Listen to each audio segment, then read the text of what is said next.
Alô, alô, galera! Estão conseguindo receber o vídeo aí? Manda um ok aí no chat se tiver tudo certinho para a gente começar a nossa live, beleza? Boa tarde aí a todos. Me digam aí se tá tudo certinho. Pronto, alto e claro, beleza. Vamos lá então, Álvaro. Você que falou comigo aí que estava querendo acompanhar a live hoje, seja bem-vindo aí, seja bem-vindo a todos, né? Hoje a gente vai estar conversando aí sobre a premonição da Cefaz Ceará, que vai acontecer aí iniciozinho, né, do próximo mês. Então a gente tem aí pouco mais de 2 semanas para essa prova. E hoje eu trouxe para vocês aqui uma questão sobre legislação tributária e que aplica ali conceitos que você precisa tanto da parte de lei complementar 116, também a parte de ICMS, que a gente pode tratar algumas coisinhas ali que vem na Lei Candir, e especificamente a legislação tributária do estado do Ceará. Poucos detalhes sobre a legislação tributária de lá, mas o mais importante é o conflito de competência que a gente vai estar resolvendo nessa questão de hoje, que é de legislação tributária, tá? Hoje, essa live aqui a gente está fazendo em parceria com o pessoal do Sete Fontes, né?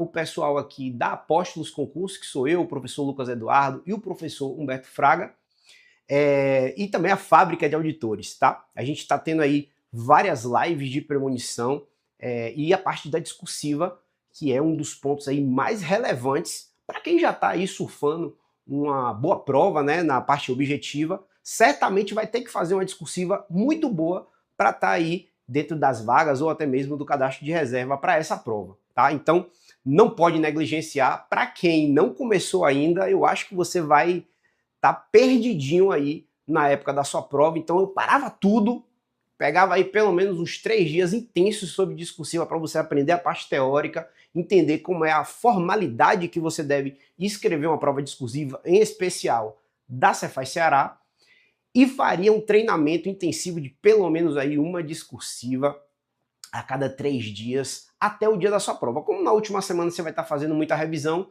eu diria que uma questão discursiva por dia aí, até quando você estiver nessa revisão final aí, seria o ideal, tá? Mas hoje a gente vai estar tratando de uma questão em específico aqui, que eu vou explicar, inclusive essa parte formal, teórica, digamos assim, que você tem que saber sobre discursiva. E aí entra a parte de conhecimento mesmo que você tem que colocar no papel, mas você tem que saber como aplicar esse conhecimento que você tem dentro de uma solução de uma discursiva, tá? Vou só me aproximar um pouquinho aqui para ver se todo mundo está conseguindo me ouvir. Eu acredito que sim, ninguém está reclamando de áudio, ninguém está reclamando de imagem, então tá tudo certinho. Vou até voltar um pouquinho aqui. E eu sou o professor Matheus Mota, né? Sou um dos 3 apóstolos. Vou jogar na telinha aí para vocês a questão. Inclusive, eu acho que o pessoal da produção da Fábrica de Auditores aí, Sete Fontes, vai estar disponibilizando a questão para vocês, tá? Encham o saco lá no WhatsApp, qualquer coisa fala com a gente também na Apóstolos, inclusive já adiciona aí @Apóstolos Concursos, que a gente também tem bastante conteúdo que a gente vai postando lá ao longo do tempo, e aí você consegue já aprender alguns conceitos, já que na objetiva você consegue enxergar a resposta, e na discursiva você tem que saber ela na cabeça e colocar ela no papel, tá? Então existe aí essa diferença. Beleza? Show. Vou jogar aqui na telinha, vou ver se fica legal. Opa, beleza.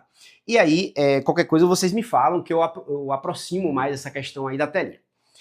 Vamos lá. Essa questão aqui, pessoal, ela não saiu pura e simplesmente da nossa cabeça. Teve uma inspiração dela, tá? Que foi uma questão que foi feita no concurso que eu fui aprovado, tá? Foi lá no ISS Manaus, eu fui nomeado nesse concurso. E foi uma questão discursiva. Inclusive, ela foi inspirada na peça técnica que foi dada lá. Só que na sua prova não é uma peça técnica, tá? Só que a estrutura que eu coloquei ali é uma adaptação para uma questão discursiva normal, certo? Que é o que vai cair na sua prova lá da Cefaz Ceará. Já pensou se cai aí um conflito de competência estilo essa daqui nessa prova da Cefaz Ceará? Com certeza você vai sair na frente de todo mundo, beleza?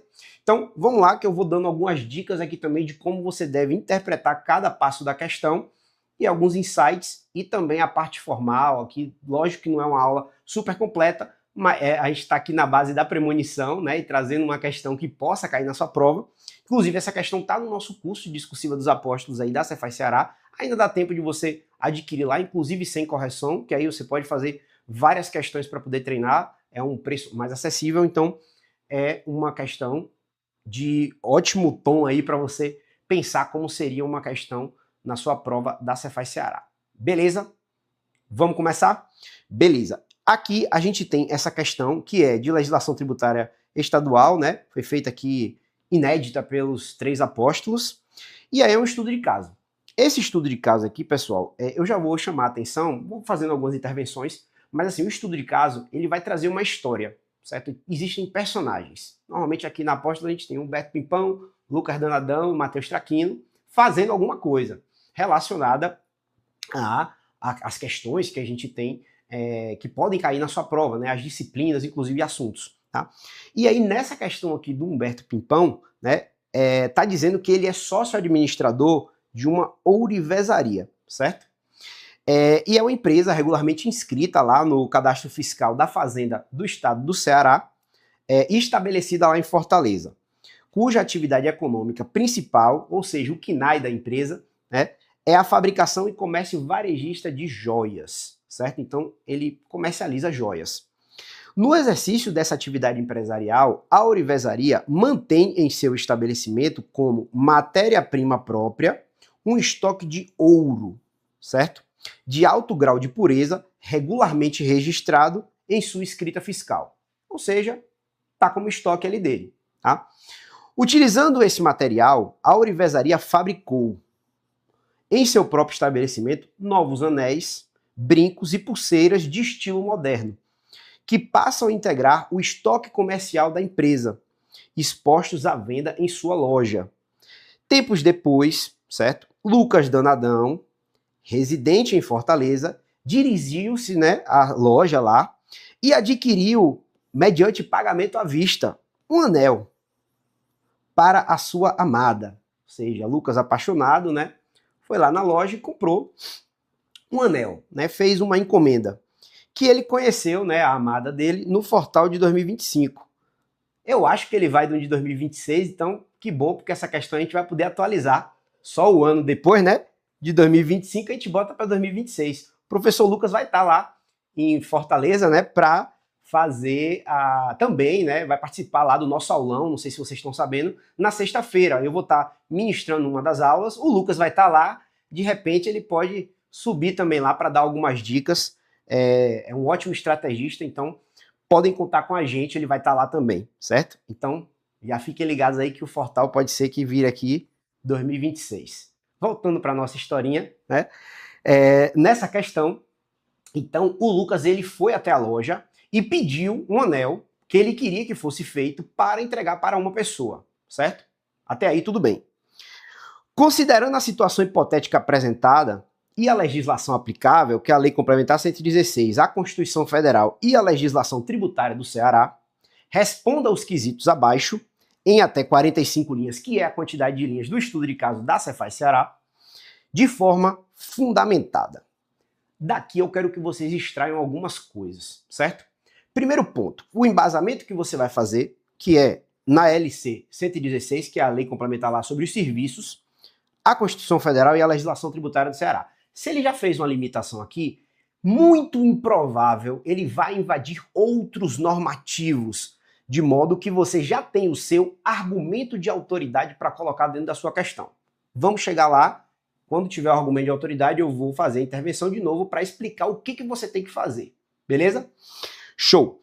Primeira pergunta, né? Sobre a saída de joias vendidas, né?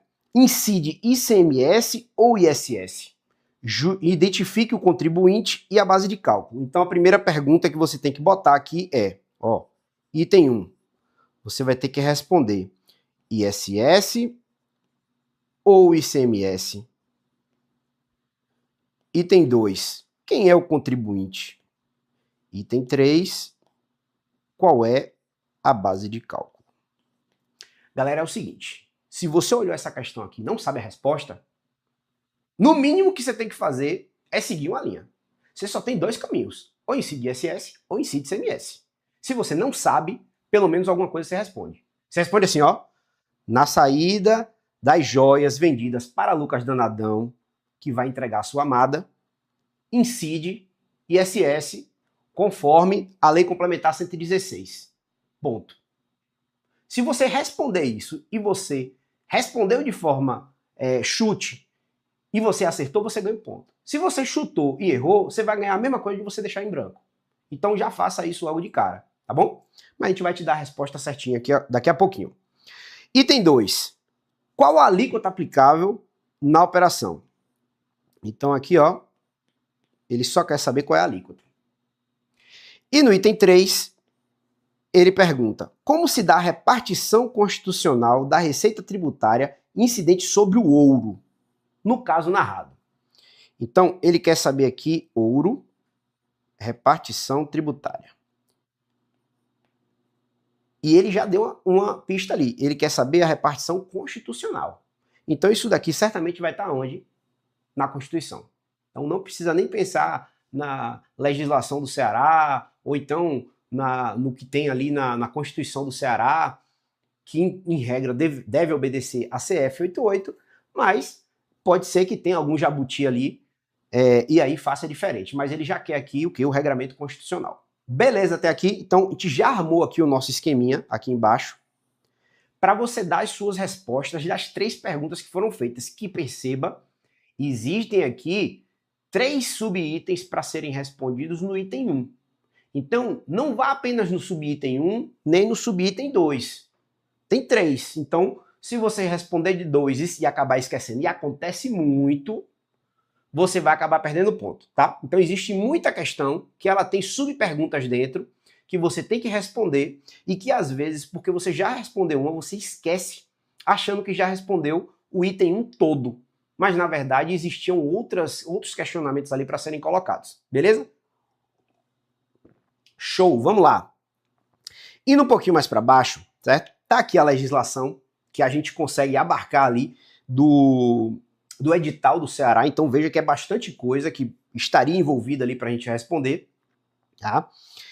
E vamos para as respostas. Antes de ir para as respostas, eu quero trazer para você aqui um conhecimento sobre essa parte do conflito de competência. Então, se você está estudando para essa prova ou enfim, está precisando desse conhecimento, o ISS e o ICMS, um fala sobre serviço, o outro fala sobre mercadoria, sendo que o ICMS ainda pega alguns serviços específicos, que é o transporte interestadual, intermunicipal e de comunicação. Beleza? Só que a Lei Complementar 116, que é a Lei de Serviços, ela define o que é serviço para efeitos da lei, né, que será tributado, e quando houver uma mistura das duas coisas, separa o que vai ser tributado só ICMS, o que vai ser tributado só ISS e o que vai ter uma divisão de ICMS e ISS para ser tributado, cada um no seu quadrado. Beleza? Então, existem essas possibilidades e existe também a possibilidade de ter um serviço que não vai ser tributado por nada. Certo? Então, dentro dessa lei é que a gente vai conseguir entender qual é a situação do Lucas nesse caso. Certo? Então, vamos lá. Se teve joias que foram comercializadas, a gente tem algumas opções, porque o serviço de ourivesaria, ele é um dos serviços que existe uma diferença se for de uma forma, vai ser tributado tudo como ISS, a mercadoria e o serviço, né? Se tem a possibilidade de ser ICMS, a mercadoria e o serviço, e nesse caso, ou segue um caminho ou segue o outro. Não existe uma repartição de você tributar o serviço de uma forma, metade, e a mercadoria com a outra parte como ICMS. O que eu estou querendo dizer? O serviço de ourivesaria é aquele que, se foi feito uma joia de ouro, certo? E aí, particularmente, nesse caso, é um anel. Se esse ouro, né, foi entregue pelo Lucas para a ourivesaria para ser construído esse anel, então ele foi lá numa loja, comprou o ouro, certo? Ou então ele tinha esse ouro guardado, né? Ou então ele pegou uma joia lá na casa dele que era feita de ouro, né? Uma taça da Copa do Mundo, e ele resolveu derreter, e aí levou lá o ouro, e o cara da ourivesaria, ele só pegou esse ouro e fez a transformação para virar um anel, nesse caso, a gente está falando exclusivamente de um serviço, que ele pegou o que tinha do ouro, transformou num anel e entregou para o Lucas. Nesse caso, a gente tributaria como ISS. Mas veja que a situação hipotética não fala que o Lucas pegou e levou a mercadoria até o rapaz da ourivesaria para ele construir o anel. E foi claro, inclusive, na questão, dizendo que o ouro, ele existia dentro da ourivesaria e que foi utilizado esse ouro para a construção do anel. Ou seja, o Lucas não levou nada. Se ele não levou nada, aí muda a história, porque tudo o que a ourivesaria construiu partiu exclusivamente dela. O Lucas só pediu lá, eu quero um anel. E aí chegou lá, a ourivesaria fez o anel da forma que ele queria, com brilhantes e afins, mas toda a matéria-prima foi fornecida pela ourivesaria. E nesse caso, a gente está tratando de uma mercadoria por completo. Não tem um serviço que está sendo prestado para fins da Lei Complementar 116. E nesse caso a gente vai incidir o quê? O ICMS. Então, pessoal, é aquela ideia. Levou o ouro e só foi feito um serviço de transformação, ISS, sobre tudo. Sobre todo o contexto, né, do que foi cobrado, né, pela ourivesaria. Agora, se o ouro não foi levado, foi utilizado o ouro da ourivesaria e também foi transformado e feito lá da forma com que o Lucas queria, personalizado para ele, vai ser cobrado tanto o serviço como a mercadoria com ICMS, que aí foi entregue realmente tudo por parte da ourivesaria. Beleza? Então vamos voltar aqui, porque agora a gente matou o conflito de competência que poderia ter do ISS e do ICMS partindo da própria lei, e aí é que entra o argumento de autoridade, e a gente vai trazer a solução aqui agora, tá bom? Vamos lá. Então, chegando nesse ponto aqui, eu quero saber se vocês estão conseguindo fazer a leitura aí, tá? Que eu sei que às vezes fica pequenininho. Então, só me dá um ok aí, se alguém puder. Quer ganhar uma caneca, né? Bom, a gente pode providenciar aí para a prova da Cefaz Ceará, ou então a Cefaz DF, né? Vamos ver. Beleza, vamos lá, vamos continuar então. A saída de joias produzidas pela ourivesaria e vendidas ao consumidor final, Lucas Danadão, sujeita-se ao ICMS. Então a gente já respondeu o item 1 lá de cima. E não ISS, afastando-se o conflito de competência entre os artigos aqui da CF 88. Isso porque, e aí ó, tudo que tiver de azulzinho, pessoal, já fazendo uma primeira intervenção, tudo que tiver de azul é porque a gente fala que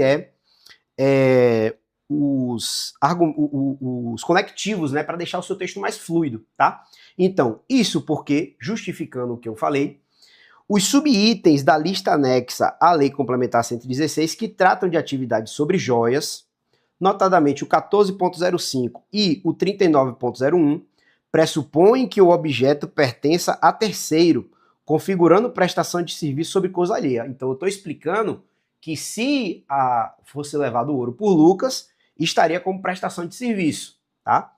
Por outro lado, né, mais um conectivo, caso o material tivesse sido entregue pelo próprio consumidor à ourivesaria para a confecção das peças de encomenda, a operação se enquadraria no 3901 e estaria sujeito ao ISS de competência municipal. Troquei aí, né?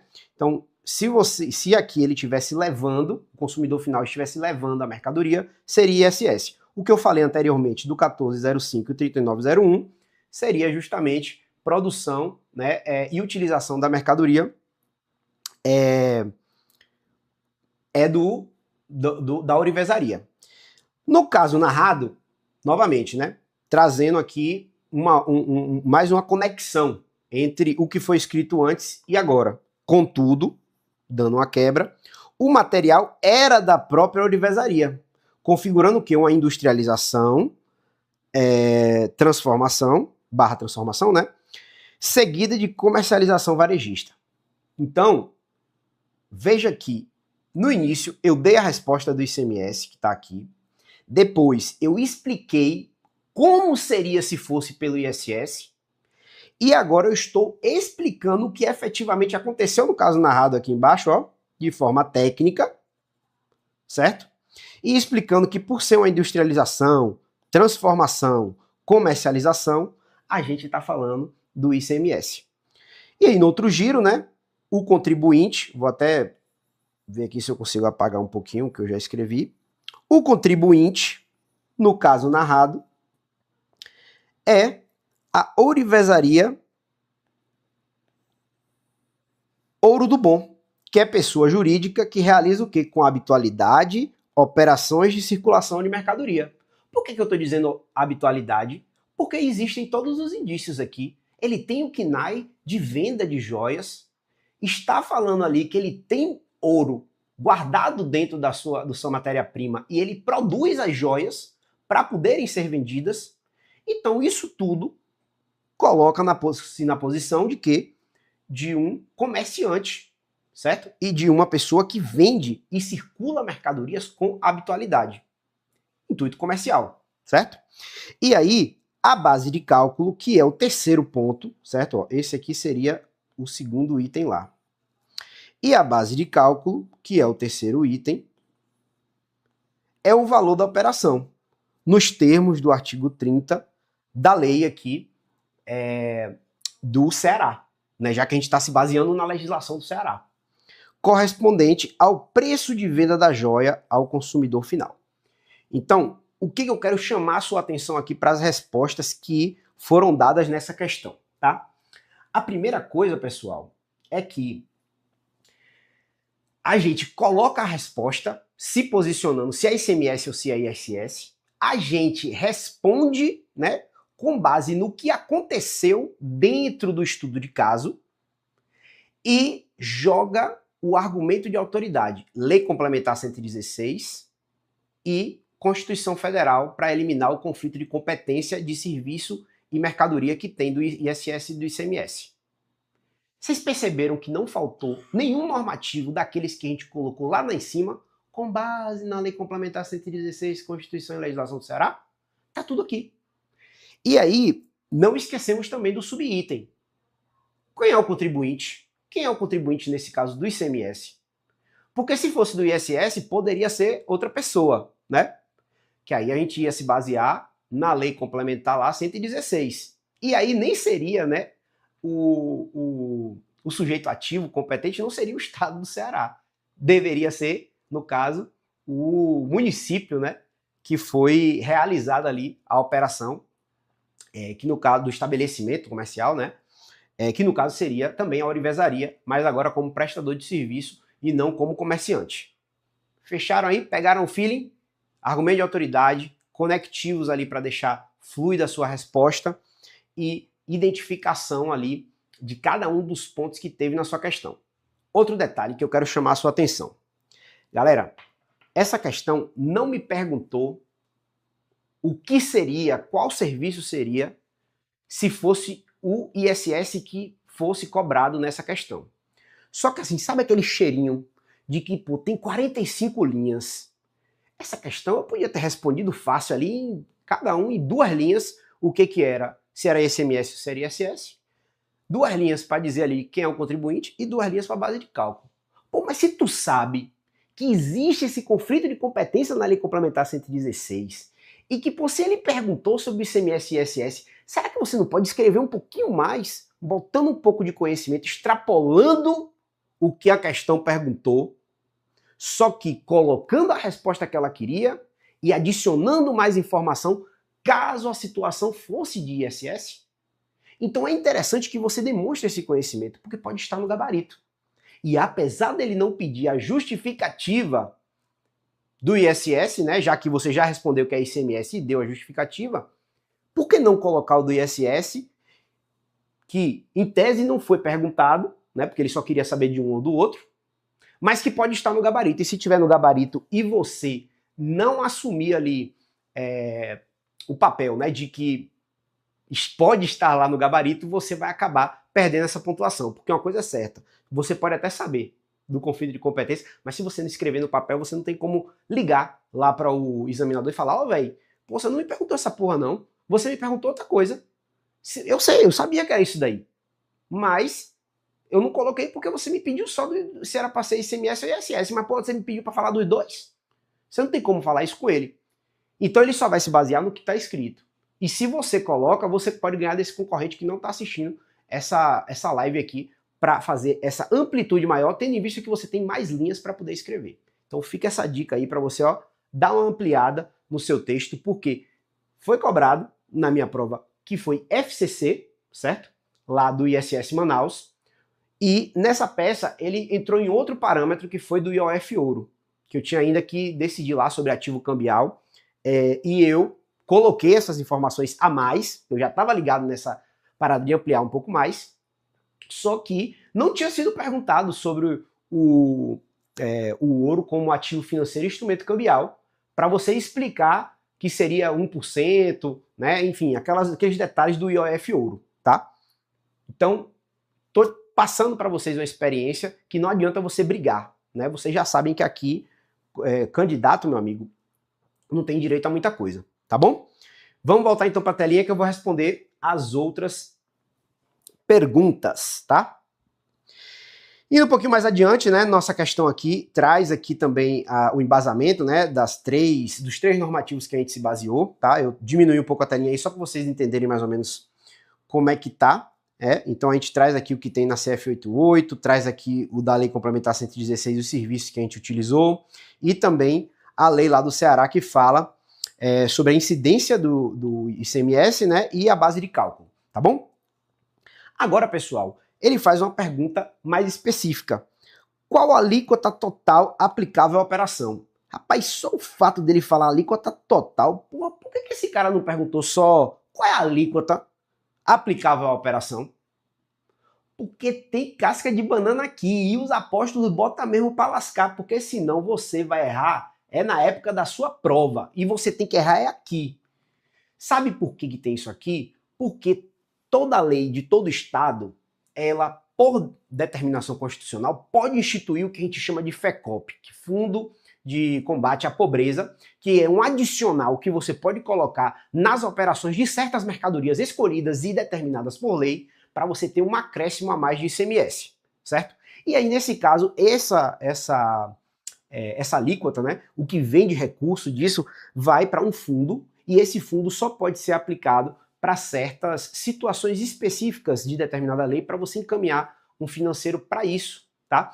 Então, existe esse FECOP que dá um adicional a mais na alíquota. Por isso que ele fala de alíquota total. Por quê? A alíquota do café é uma, a alíquota do computador é outra, a alíquota do celular, enfim, o Estado pode fazer o que quiser. De medicamento pode ser uma coisa, de joia pode ser outra, de armas pode ser outra coisa. Só que, como tem o FECOP, que é um adicional para certas mercadorias, você vai somar a alíquota específica de certa mercadoria com esse FECOP. E o estado do Ceará não fez diferente de outros estados, como, por exemplo, o DF, que eu estou aqui, e colocou um adicional de FECOP. Então, vamos pegar aqui agora e fazer a avaliação como a gente acha que você deveria ter escrito na sua prova sobre essa particularidade. Então, mais uma vez, estamos no segundo parágrafo agora, ó, nesse contexto, que é o nosso conectivo aí, meio que um padrão, né? A gente tem o além disso, tem o dessa forma, nesse caso, nesse sentido, o portanto, e teve mais outros lá em cima que eu já passei com vocês. E aí, a gente explica, né? Caracterizada a incidência do ICMS, não se aplica a alíquota modal de 20%, prevista no artigo 44 da lei lá do Ceará, pois a legislação cearense definiu a alíquota de 25% para joias. Além disso, sobre as operações destinadas a consumidor final, e Lucas é um consumidor final, ele vai comprar joia para poder dar para a amada dele, com tais mercadorias incide o adicional de 2% do Fundo de Combate à Pobreza, instituído pela Lei Complementar 37 lá do Ceará.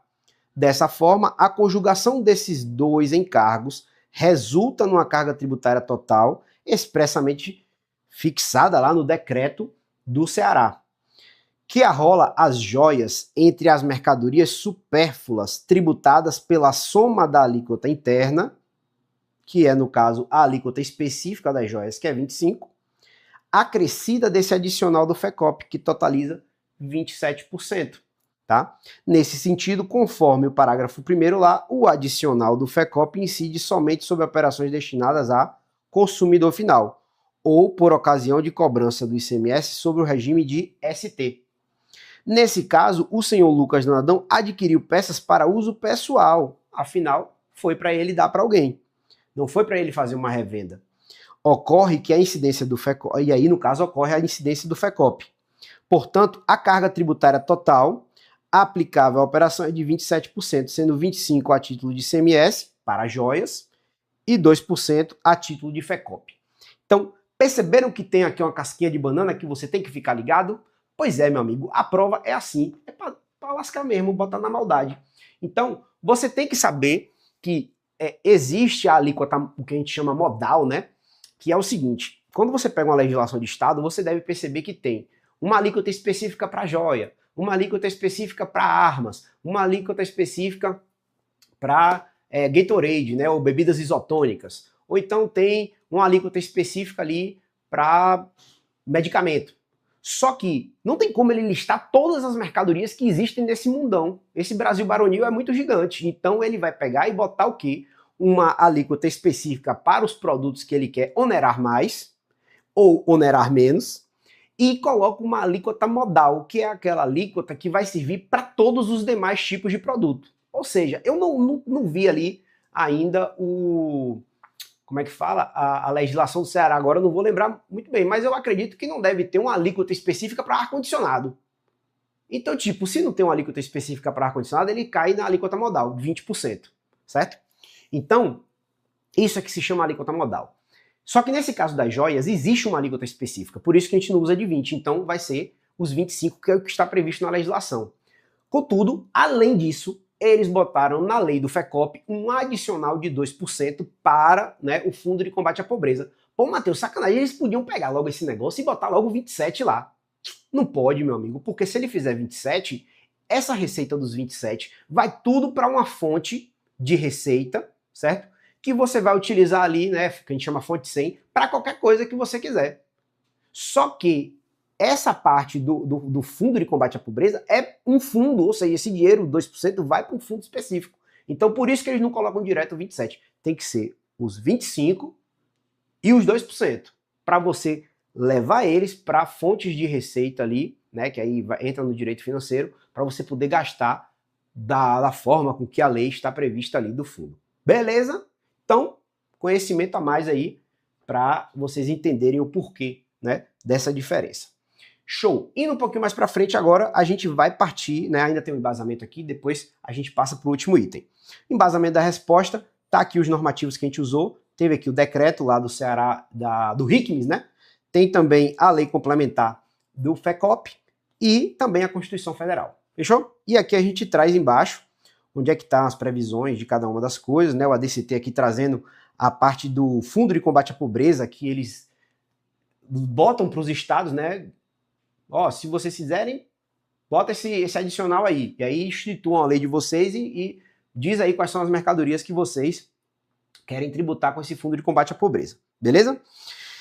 E aí eles instituíram por essa lei, no caso do Ceará, e mais para frente aqui as alíquotas do Ceará, ó, 25, né, para joias.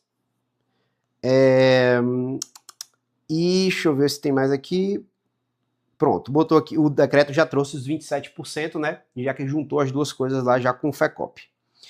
Beleza. Indo agora mais para frente, a gente vai entrar na nossa última pergunta, beleza? Que é a repartição constitucional. Como se dá a repartição constitucional da receita tributária incidente sobre o ouro no caso narrado, certo? Vamos lá. O ouro, ele é uma mercadoria que historicamente, né, tem uma relevância muito grande. E ele não é extraído em todos os estados e todos os municípios do Brasil, certo? Então, essa mercadoria específica que tem uma relevância nacional aí, histórica muito grande, já foi objeto de diversos, farinha pouca, meu pirão primeiro, né?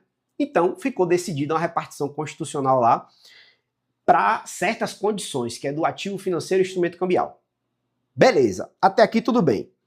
Então, vamos falar aqui sobre o ouro nas circunstâncias que estão na hipótese lá da situação hipotética do Lucas, tá bom? Então, por fim, mais um conectivo, a repartição constitucional da receita tributária sobre o ouro, que é justamente o que a gente escreveu aqui em cima, que é outra dica que eu vou te dar, outra intervenção aqui legal. Tudo que eu escrevi aqui em cima, eu copiei e colei para cá. A melhor forma de você responder uma pergunta é você repetindo a pergunta em formato de resposta. Depende da natureza jurídica do bem.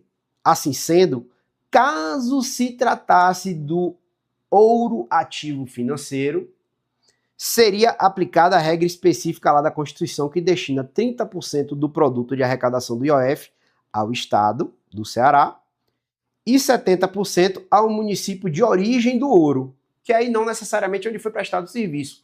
O ouro pode ter sido, por exemplo, extraído ali, sei lá, no município de Sobral, né? E aí, no caso, fica 30% para o Estado do Ceará e 70% para o município de Sobral, beleza?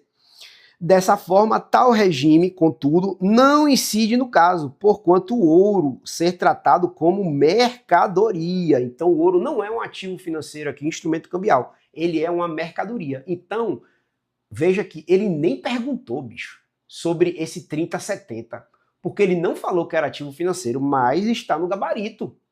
E você poderia ter colocado essa informação. Novamente, você tem 45 linhas. Se você não colocar essa informação, você pode perder pontos preciosos nesse caso, beleza?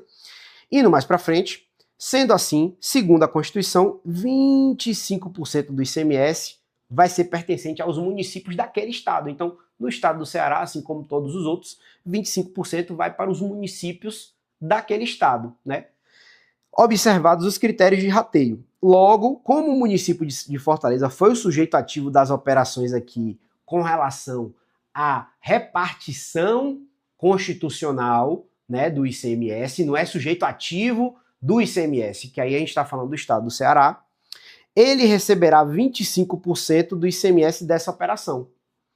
Por outro lado, quanto ao adicional de 2% do FECOP, não se sujeita à repartição entre os entes federados. Isso porque, por força do artigo do ADCT lá da Constituição, sua arrecadação é integralmente vinculada ao Fundo de Combate à Pobreza. Portanto, de vinculação constitucional de receita e não repartição, tá? Então, voltamos ao que eu já tinha explicado.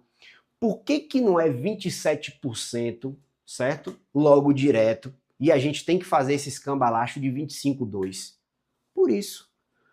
É um dos motivos, porque quando você aplica 25% da operação toda que aconteceu, vamos supor que esse anel custou 100 mil reais, porque o Lucas gosta de coisa cara, certo? Aí, e é emocionado também, viu? Então, quem casar com ele aí tá na good. Dos 100 mil, 25 mil, né, fazendo a conta básica, ficaria, né, a cargo de ICMS. E 2 mil, que é do FECOP, ficaria para o fundo. Desses 25 mil reais, que foi de ICMS normal, digamos assim, acerca das joias, um quarto disso, que seria 25% do valor total, iria para os municípios, né, do Ceará, que aí, como foi Fortaleza o município que prestou, que fez a circulação da mercadoria, iria para ele. Mas tem os critérios de rateio lá que eu não quero entrar nesse mods aí com vocês. Então, 25% vai para os municípios e aí é 25% dos 25% do valor total. Agora, os 2% do FECOP, ele não vai nenhum centavo para o município que teve a transação, certo? Então, ele pega e joga para o fundo para poder fazer lá as distribuições possíveis acerca desse valor, beleza? Que ele tem ali uma vinculação específica. Galera, basicamente era isso que eu tinha para falar hoje. Vou dar só uma olhadinha aqui para ver se vocês tiveram dúvida, tá? Se tiverem alguma coisa, podem falar aí no chat que eu vou dar uma passada aqui agora geral. Se não, eu encerro por aqui. Ó, quero ganhar uma caneca, tá tudo bem, últimas vagas. Eu tô aqui vendo só pelas risadas. Está gostando dessa aula? Pronto, beleza. Qual a técnica para citar artigos, parágrafos e incisos na hora da prova, já que a gente não tem acesso às leis? Amigão, se você não sabe qual é o artigo, qual é o inciso, qual é a súmula, qual é isso aqui, não cite. Se você não sabe qual é o tribunal, coloque tribunais superiores, porque certamente se tem alguma decisão, ou é do STF ou do STJ. Então bota segundo tribunais superiores, que você já vai matar. Ou não lembro qual é o número lá da lei do Ceará. É um crime, né? Mas aí você bota segundo a legislação cearense. E se você não sabe o artigo, o inciso, eu sugiro você a não colocar. Porque aí, nesse caso, você vai estar cometendo um erro. E não necessariamente vai ser cobrado esse artigo. Eu, particularmente, nunca vi a FCC cobrar o artigo, tá? Agora, já vi a FGV encrespar com isso algumas vezes, então hora ela cobra, hora ela não cobra. E já vi também o Sebrasp fazer isso, que inclusive na minha prova, foi a única coisa que eu errei foi não ter colocado o artigo lá do ato das disposições da LRF, que eu acho que era artigo 61 na minha prova, e eu não sabia qual era o artigo, e simplesmente eu coloquei, segundo a lei de responsabilidade fiscal. Então, se você não sabe, não coloque. Se você tiver com dúvida do argumento de autoridade, qual é o tribunal, coloque segundo tribunais superiores. E se está com dúvida qual é a legislação, então, enfim, você não está sabendo disso, segundo a legislação vigente. Que aí você está colocando o argumento de autoridade, certo? Apesar de não estar completão, mas você está embasando a sua resposta segundo na legislação. Não é segundo a minha cabeça. Então, é importante que você coloque o argumento de autoridade. Fechou? Eu acho que é isso, tá? Porra, olha quem é que tá pedindo a caneca, rapaz. O cara mais rico da SLS, pô. Olha, ó. Professor Hudson. Que inclusive, vai estar lá, Hudson, lá no Ceará também, fazendo um jabazinho aqui. A gente vai ter aulão da Fábrica de Auditores 7 Fontes, em parceria com a LS Concursos e também com Apóstolos, lá no Ceará. Na sexta-feira, né, vamos ter um evento o dia inteiro, tá? Vai começar acho que 8 horas da manhã, vai terminar 10 da noite, vocês vão ter vários quadros lá, inclusive da discursiva, para a gente tratar ali os 10 passos apostólicos de sucesso para você gabaritar a discursiva. Não sei se o professor Hudson vai estar nessa, mas deveria, viu? Porque quando ele tá, a resenha é infinita. Eu, ele e Lucas aí fizemos uma festa lá na Cefaz do Rio Grande do Norte. Certamente vamos ter aí também lá no Ceará, que vai ter pós-prova também.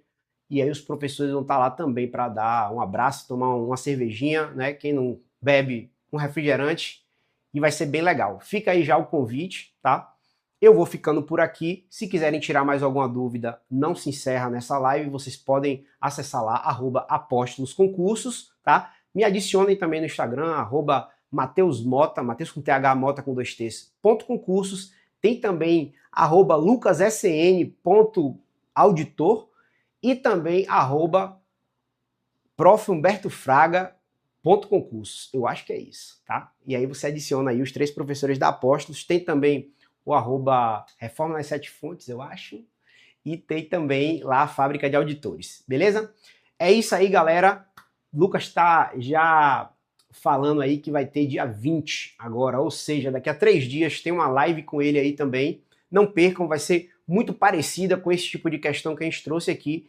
Dá aqueles insights para você. A gente não fica só falando o que tem escrito aqui, a gente dá também justificativas de historicamente o que foi que aconteceu, que isso abre mais sua mente para uma situação que tem ali uma certa pergunta mais capciosa. Às vezes, quando você tem essa amplitude maior, você consegue se sair melhor ainda na sua discursiva e não deixa, às vezes, escapar pontos que estão em cima da mesa ali por falta de conhecimento, até de como a banca normalmente cobra e, às vezes, cobra na sacanagem para você deixar a coisa de lado, né? Porque tirou sua atenção só com uma pergunta mais simples. Beleza? Lucas está perguntando aí qual vai ser a matéria que vocês vão querer. Aproveitem aí o restinho dessa live. Se tiverem alguma dúvida, podem perguntar. Beleza? Se quiserem responder aí no chat, ou então joga lá também no Instagram da gente, que a gente pega aí as opções que vocês derem. Legislação tributária, contabilidade, direito tributário, manda o que vocês quiserem aí, reforma. A gente está aqui preparado para tudo, meu amigo. Quem estuda com a gente é para chegar gabaritando na discursiva, que inclusive pode ser uma das questões aqui, ó, se cair uma de conflito de competência, hein? Uma uva. Valeu, galera, um abraço e até a próxima. Valeu!